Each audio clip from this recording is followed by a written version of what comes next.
Additional aids and services are available to individuals with disabilities. To make such a request, please contact us by email, by clicking the Help tab in the PD portal, or at pdportal@tamu.edu, by phone, including Relay Texas at 1-800-441-7323, or in writing to Train PD, PD Portal Support, 4477 TAMU, College Station, Texas 77843. Both a transcript and accessible document of the content presented in this webinar can be found as resources in the course description. Click on the blue links under Course Resources in the description. When a link is clicked, a new browser window will open.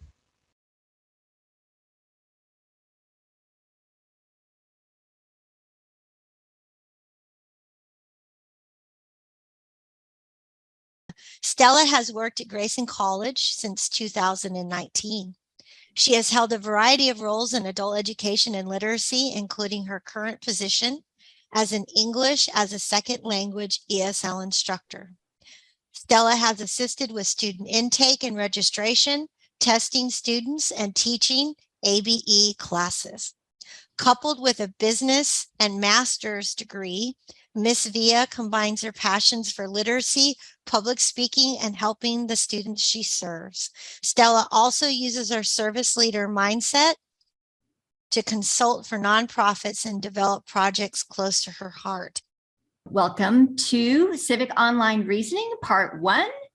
This is going to be an overview to acquaint you with the principles of Stanford University's Civic Online Reasoning. Whether or not you are teaching ESL or GED, I would like you to consider these two quotes that I believe really embody the crux of what this is going to be about. So I offer you, read not to contradict and confute, nor to believe and take for granted, nor to find talk and discourse, but to weigh and consider. This is by Sir Francis Bacon. He is best well known for initiating the scientific method. And our second quote is, healthy skepticism is the basis of all accurate observation. And you may recognize this as Arthur Conan Doyle, who is the creator of Sherlock Holmes. So really what we're trying to do here is we want to encourage our students to question and weigh and evaluate information to decide whether or not it's fact or fiction. Let's talk about the objectives for Civic Online Reasoning, or COR, C-O-R. You may hear me say COR a lot, and you will recognize it as Civic Online Reasoning. So let's look at Part 1.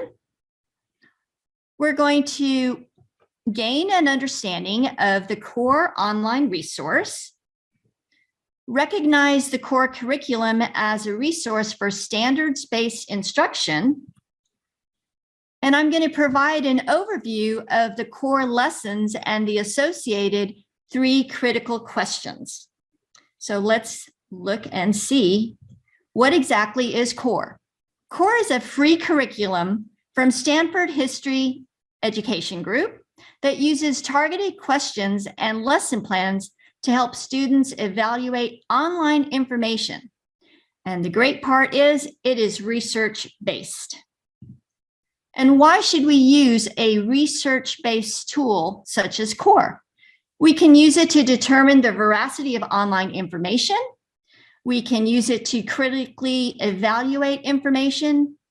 And we can apply this to all different areas, whether or not you're teaching math or science. So the principles are really across curricula. How can we use COR? COR recognizes that vertical reading has some limitations. And vertical reading is relying on the initial website for information. And lateral reading is a term coined by Stanford University's History Education Group that really is about opening up a new tab to search the broader web. And when we open a new tab, we make better informed decisions after we discover verifiable information. So I'm going to invite you to create an account Or if you already have an account, I invite you to access your account at https://COR, that's COR dot Stanford, STANFORD.edu.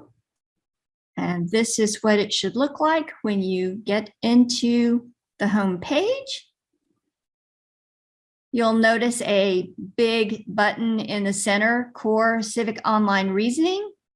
This will always take you to this particular home page.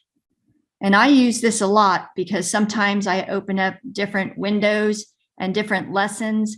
And if I just want to get back and kind of reorient myself, I know that that's a good way to get there.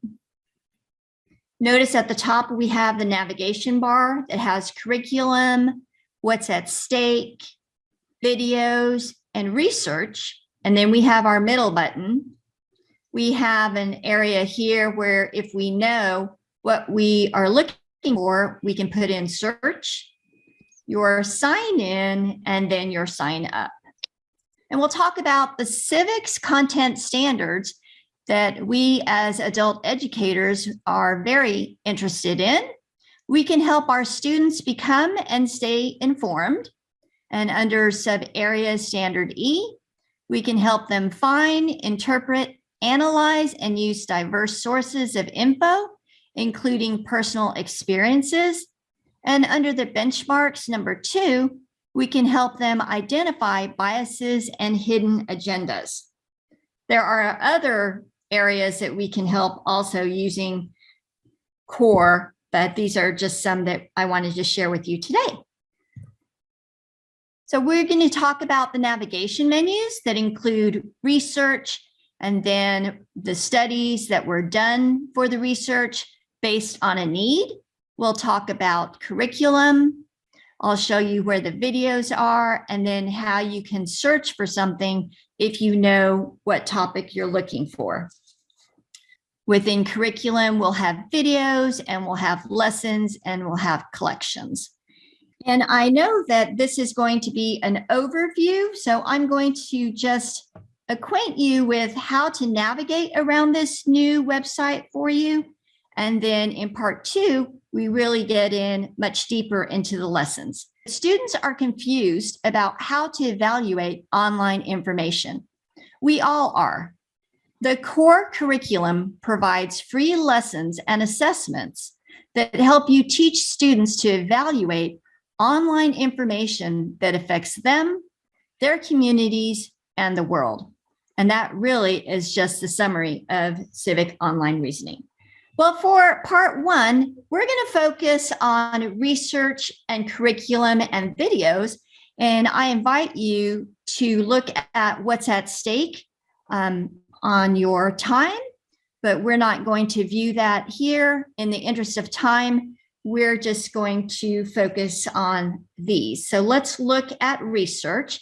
As I access research, you can read that it says, read the studies that serve as the basis for the COR curriculum. And I'm going to slowly scroll through here, but you can see there are a lot of scholarly journals and other journals that have written up civic online reasoning. We have Journal of Higher Education, School Administrator, Computers and Education, and it goes on and on. And then if it says view more, you can view more. And I'm going to show you some that I've accessed. Can students evaluate online sources, learning from assessments of civic online reasoning? This is from Theory and Research in Social Education. And we can view the research, and I'll show you what happens. When we view the research, the article comes up, can students evaluate online sources, learning from assessments of civic online reasoning? And then it gives you a little blurb. Teachers need assessments and curricular tools to prepare students to effectively evaluate the information and arguments they encounter online. and then it invites you to read the research and the whole article. Some of these articles are quite lengthy, and I invite you to read them on your own, but I do have some excerpts of this, and this is from Theory and Research in Social Education. This is an abstract of the excerpt. It is by Sarah McGrew, and it says, to be an informed citizen in today's information-rich environment, individuals must be able to evaluate information they encounter on the internet. However, teachers currently have limited options if they want to assess students' evaluations of digital content. And then it goes on to say, in response, we created a range of short tasks that assess students' civic online reasoning or the ability to effectively search for, evaluate, and verify social and political information online. So that's just one of the articles. I want to go back to the live website and go back to another article. Let's look at research on technology in education. Who is behind this, preparing high school students to evaluate online content? We can view the research. It gives you the article and it gives you a little blurb. And then if you want to access the whole article, it says read the article. And then it gives you an abstract. These abstracts are really very helpful. And I think this is one that's maybe 47 pages long. And I'm a little bit rusty on my regression analysis for statistics. So I have a brief excerpt of this. Journal of Research on Technology in Education. Prior research suggests that high school students often struggle to evaluate online content. However, with support, they can learn to conduct more effective digital evaluations. And that's really what is at the heart of this civic online reasoning. We want to offer our students a more complete, a more effective way to evaluate digital information. So here is curriculum, and it tells you that curriculum involves having the lessons and assessments and collections. In part 2, we're going to apply more of the techniques that you'll learn in part 2, but for part 1, we're going to focus on an overview of lessons and collections. And what I want you to notice here is that you have this other mini navigation bar, if you will, where it has lessons and assessments, only lessons, only assessments, or only collections. And if you go a little bit to the right, you'll see where you have an option to view this as a card or as a list. And I want to show you the difference there. Right now, I'm viewing them as cards. And with cards, I can select one, and then it will give me a short synopsis of what the lesson is. Or if I go back and I select with a list, the synopsis is already there, and it's just in one motion instead of two. It just really depends on what your preference is. But if you notice, it says that 3 questions are at the heart of the COR, C-O-R, curriculum. The first one is, who's behind the information? The second one, what's the evidence? And the third question, what do other sources say? And what's great is that Civic Online Reasoning has given you a couple of options here. Notice that the questions in who's behind the information, these are all green. So if I wanted to only focus on that particular question, I can access the green questions, and you'll notice that you have several opportunities for students to practice. And if I go to the second question, what's the evidence? Again, this only focuses on the second question, and many opportunities for students to practice. And then again, if I go back and I access the third question, the yellow group, you again can see that the cluster is only for the third question. So I really like this because it gives you an opportunity as an educator to really decide, this is what I'm going to work on for today. And these are all the lessons that have already been grouped together for us. So with each question, we'll find lessons and assessments.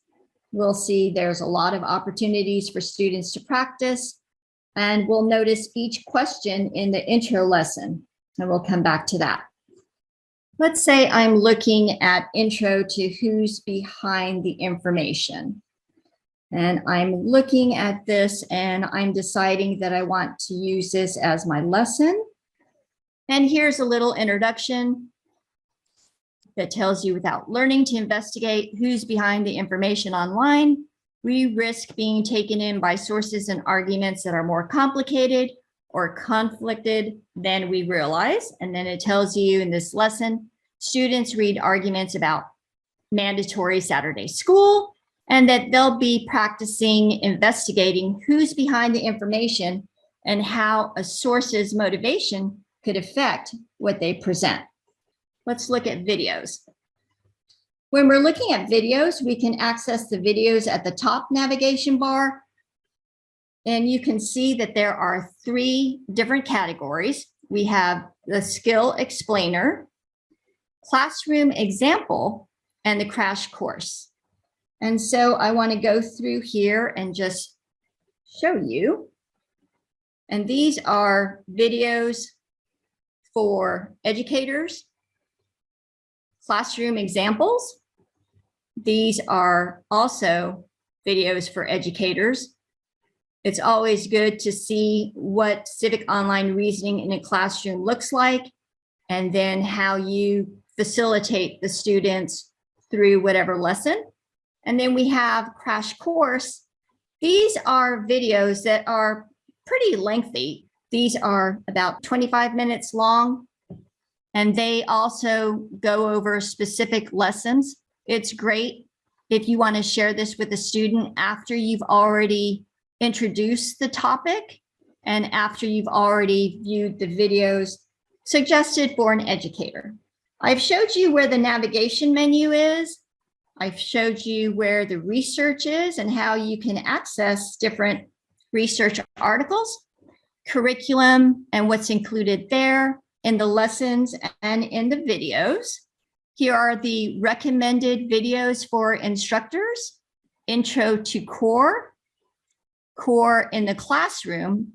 These are the examples of how COR works in the classroom. COR in action, sorting fact from fiction. And another one that we'll also mention is how to find better information by using click restraint and also using Wikipedia wisely. These are videos for instructors. In the core lessons, I showed you just a little bit about, we have intro to who's behind the info, intro to what does the evidence say, and intro to what do other sources say. These are the 3 questions that we are focusing on. When we look at who's behind the information, we're going to get into an actual lesson. And you'll notice that the materials for the teacher and the student are very similar. The teacher has lesson plans and a suggested script, the guiding questions. And with the student, we have the source that they're going to evaluate and the guiding questions. And 2 of the questions that we want to look at especially are going to be, who is the author of the source and what is the author's motivation? I want to share this video with you that you can access. And this is a very short video. It is one of the recommended educator videos that will help us understand the purpose of COR and also the foundation of COR. Your students, even if they are digital natives, lack the skills to evaluate online content. They don't know what to believe. They have trouble distinguishing an ad from a news story and have difficulty identifying the organization behind a website. In 2014, the Stanford History Education Group conducted an 18-month study involving thousands of students. Middle school through college students struggled to perform basic evaluations of online content. In a follow-up, we observed how professional fact-checkers evaluated digital sources. Fact-checkers employed a strategy that we call lateral reading, leaving a site to research its reliability by opening up new tabs in their browsers. Students, on the other hand, wasted time on an unfamiliar site without first asking who's behind it. But fact-checkers investigated an unfamiliar site by first going elsewhere, consulting the broader web to learn about who's behind the information they're consuming and whether to trust it. Our approach is based on what experts do to determine the quality of information. We've distilled fact-checkers' strategies and put them at the heart of our Civic Online Reasoning, or COR curriculum. 3 questions guided fact-checkers' evaluation of sources. The COR curriculum was developed by the Stanford History Education Group in partnership with MediaWise, the Poynter Institute, and the local media association, with support from google.org. So that's just an excerpt of it. If you want to look at it in its entirety, I invite you to do that.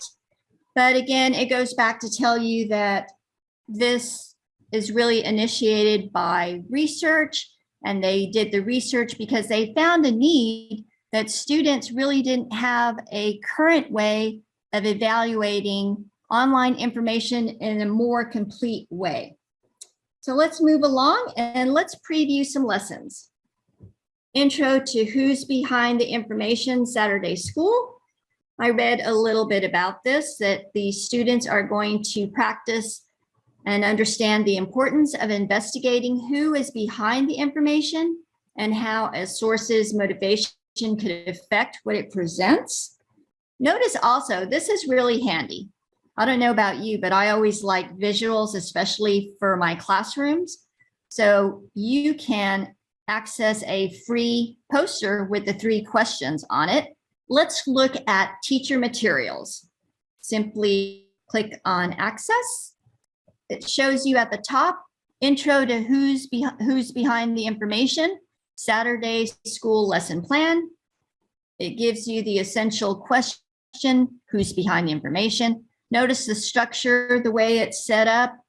We have the problem, and it tells you kind of setting the scene. The internet makes it possible for anyone to publish online, making a wide variety of sources readily available. And it goes on to say that basically anyone can put information online.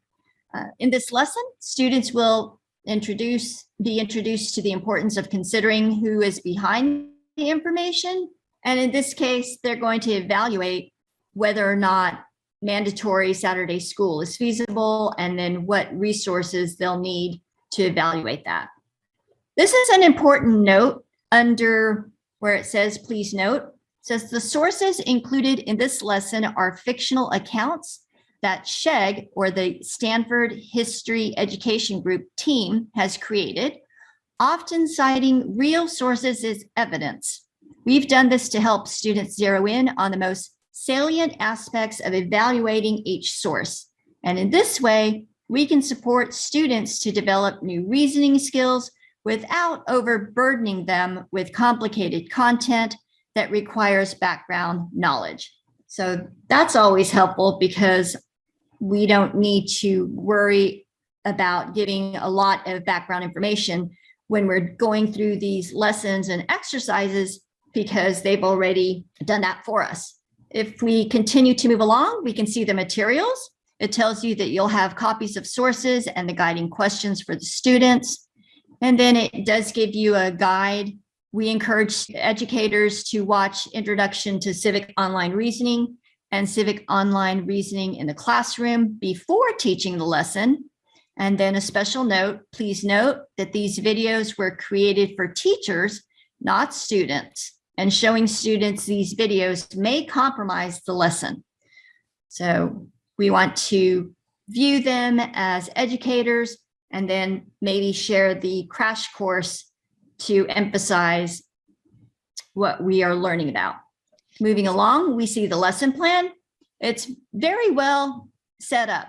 It goes through methodical steps. Number one, setting the scene. It gives you information about what the lesson is going to be about. Number two, brainstorming, and really encourage them to ask these questions. What kind of sources could we use to help us answer the question of whether there should be mandatory school? And moving on, analyzing the documents, debriefing and discussion. Here are the sources, source A, and then the students will decide whether or not that's going to be a reliable source. Source B, they'll need to consider whether or not there's some sort of conflict of interest. Source C, you will discuss whether or not someone from a university has the ability to really talk about the subject. And as we're moving on through here, it really guides you through what additional sources might you trust more. And number 5 is going to be kind of the wrap up. This is teacher-led. And that's why we want to prepare ourselves as reading through the lesson plan with a suggested script. And then we're going to have a guide of how to facilitate through. It really has everything already set up for us. It gives us the essential questions. It gives us a recommendation on how to facilitate through those questions, how to debrief, and the final takeaway for the students. Now we're going to access the student materials, and these are going to be like your handouts that you would give out. So source A, and then here is source B, and then source C, and then the guiding questions. So included in with those 2 questions that I just introduced, we also want to ask, what argument does this source make about Saturday school? What qualifications or expertise does this source have on the topic? And why might the source want to make this argument? And how much do you trust this source? For source B, qualifications. Is it something that's going to be trustworthy? Yes. So those are the sources for the student. We are looking at COR, who's behind the information. We talked about the videos for intro to COR in the classroom, sorting fact from fiction. 2 main essential questions as part of those complete guiding questions: who's behind the info, and what is the author's source and motivation? Let's go on to question 2. What does the evidence say? For question 2, we're going to analyze the evidence, question the quality of the evidence. What do we know about the source? And does the evidence support the claim? Moving on to question 3. What do other sources say? We're going to lead our students to search out other sources, caution our students to guard against their own biases. When we're doing research, we want to get a full, well-rounded account of whatever the topic is. So we want to encourage our students and individuals to go against their own perspective and intentionally search out other perspectives that may not necessarily agree with your own. Now I want to focus on question 2, intro to what's the evidence Saturday school. Here's our blurb. We must be able to analyze evidence in order to effectively evaluate online information. In this lesson, students practice evaluating evidence that is presented in 3 online arguments. So it continues with the Saturday mandatory school. Again, you can see a preview of the sources. The teacher materials and the student materials are going to look the same, just with a different focus. You can see that it has the suggested script, all the sources, and what we need to know before we present this to our class. Number 5, again, reviewing the key questions and the takeaway for our students. What's the evidence? Is there evidence? What is the source of the evidence, and is that source trustworthy? Is the evidence enough to fully support the claim? What's missing, and what would be better evidence? Now we'll look at intro to what do other sources say, question 3. So as we're looking at this, the lesson introduces students to the importance of corroborating arguments and verifying information across multiple online sources. Students practice corroborating claims and evidence presented in sources about mandatory school. So you can see that this one thread carries all the way through to all the questions. And again, if I want to look at either the teacher materials or the student materials, I can do that. The structure is always going to be the same: the problem, the lesson, the special note, your materials, the lesson plan that walks you through it, talking about the sources and how we can facilitate the conversation. And then if we get to the end, the takeaway. So what do other sources say? What is the same with these sources? What is different? What trends do we notice? Is there agreement? Is there disagreement, and why? And then what is the perspective of the sources? And of course, we want to make sure that we emphasize that the students ask these many questions already naturally, but we definitely want to kind of guide them through that. We've talked about what does the evidence say? Question number 1. Question 2, what do the evidence say? Question 3, what do other sources say? And we've also talked a little bit about the skill explainer, how to find better information, and how to use Wikipedia wisely. The next section is going to be collections. We're intro to lessons, teaching lateral reading, a little of everything, COR for the science classroom, COR for the history classroom, COR for professional framework. Now remember, this is just an overview, kind of a general navigation of how to find things. So I know that there's a lot of information here, and I know that you're very anxious to look at this on your own, and I hope that you do. Let's view curriculum collections. Here we have the intro lessons. And here is the synopsis there. This is one that I would definitely start with. Teaching lateral reading. It again tells you that this is a term coined by the Stanford History Education Group by observing the fact checkers and the best way that they learned about a website. A little of everything. This is my favorite because it couples the lessons so that you have intro to who's behind the information, and then you have a lesson to support that. And the second question with a supporting lesson, and the third question with a supporting lesson. I mentioned that this goes across curricula.